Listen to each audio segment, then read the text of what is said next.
Hi, this is Brian. Welcome back to another Heroic Plus One.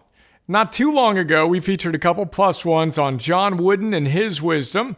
We talked about the fact that it took Coach Wooden nearly 3 decades before he won his first championship. Note, once he figured it out, he won forever, as Pete Carroll put it in his great book. Check out that note. We also talked about the fact that Wooden didn't win by focusing on winning per se.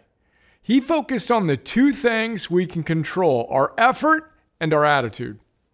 Now, I got that Wooden wisdom from that plus one from a great book called Think Like a Warrior by Darrin Donnelly.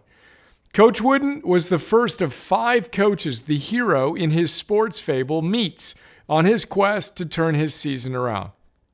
Today, we're going to talk about the wisdom from one of the other legendary coaches our hero meets. Then, we'll quickly look at the wisdom from the others. Then, we're going to explore some more wisdom from Donnelly's Sports for the Soul series of fables featuring some surprisingly great stories and equally great practical wisdom.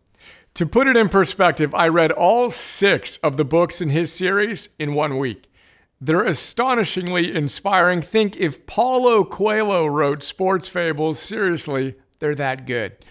More on all that soon. For now, as I said in the prior plus one, Think Like a Warrior is a fable about a college football coach going through hard times who is lucky enough to spend time with 5 of the most legendary coaches in history: John Wooden, Buck O'Neil, Herb Brooks, Paul Bear Bryant, and Vince Lombardi. Those coaches each share one big idea to help him navigate his challenges and fulfill his potential. Wooden tells him it's all about effort and attitude.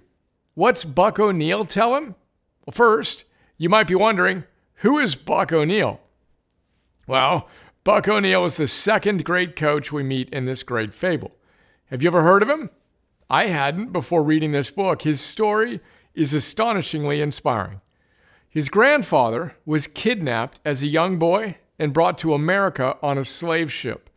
But he never lost hope and never became bitter as he encouraged his son and his grandson to dream and then go do the hard work to achieve those dreams. And that's what Buck did. He became one of the all-time great players in the Negro Leagues of the 1930s and 1940s. Then he became a scout for the Chicago Cubs and the first African-American coach in Major League Baseball. More recently, he was inducted into the Major League Baseball Hall of Fame. You can watch a tribute video and learn more about him in a link in this plus one.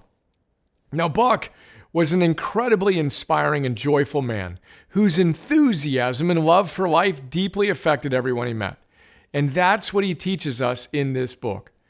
Darrin has our hero capture the essence of each coach's wisdom so he can share it with his players.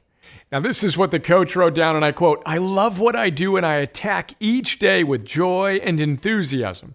I'm passionate about what I do for a living. I'm grateful for the talents and interests I've been uniquely blessed with that lead me to my purpose in life. I am committed to doing something I love and something I was born to do.